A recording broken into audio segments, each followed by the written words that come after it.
ध्यान देना मेरी बात पर बुजुर्गों। एक व्यक्ति लाखों रुपए लेकर के घर से निकला, लाखों रुपए लेकर के घर से निकला, बुजुर्ग ध्यान देंगे, और जा रहा है तो संतो चलता जा रहा, अंधेरा हो गया। उसने उन पैसों को पोटली में बांधा और पोटली में बांध करके सिर पे रख लिया। चलता जा रहा, अंधेरा हो गया।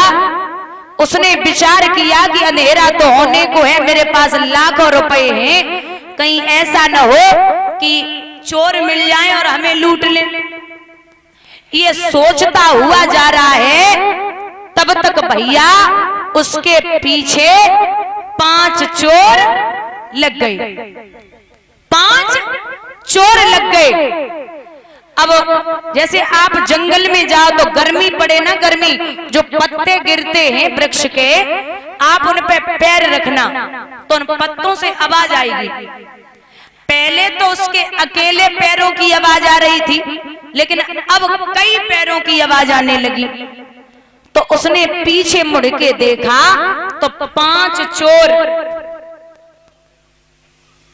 चोर उसके पीछे लगे हैं। थोड़ा स्लो चल रहा था, अब उसने और स्पीड बढ़ाई, चलता जा रहा, लेकिन महाराज चोरों ने पीछा नहीं छोड़ा।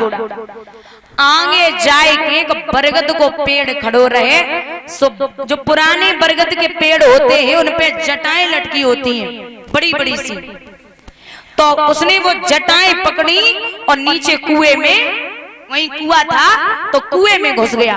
जटाओं को पकड़ के इधर उधर पैर लगाए और कुएं में घुस गया। महाराज 5 चोर पीछे ही पीछे पहुंचे। अब इधर उधर देख रहे, भैया अभी तो यही था, इतनी जल्दी कहां गायब हो गया, अभी तो यही था। तब तक दादा वो भाग के आया था तो उसकी सांसों की आवाज कुएं से बाहर जा रही थी।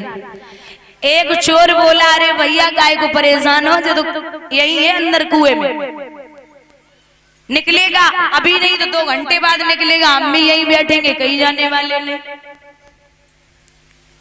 तो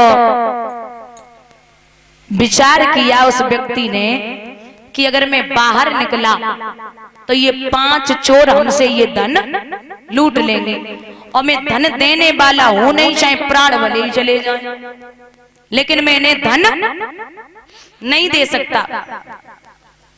भैया काफी देर रह गई, अचानक वो जो जटाएं उसने पकड़ रखी थी तो ऊपर निगाह पहुंची है उस व्यक्ति की, तो उन जटाओं को 2 चूहे काट रहे हैं। उन जटाओं को 2 चूहे काट रहे जो उसने पकड़ रखी थी ऊपर।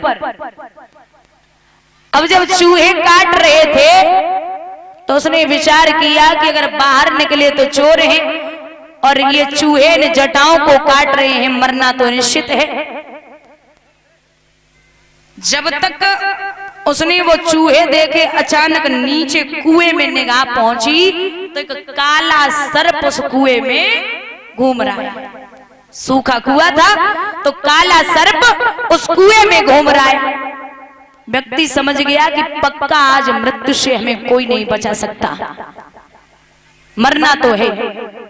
नीचे सर्प है, ऊपर 2 चूहे और 5 चोर बैठे। अब भैया थोड़ी देर के बाद उसने क्या देखा, जो भाग के आया था तो मुंह खुला था, मुंह खोल के सांसें ले रहा था। अब उसका मुंह खुला तो ऊपर से एक बूंद टपकी, मीठी सी, एक बूंद टपकी मीठी सी।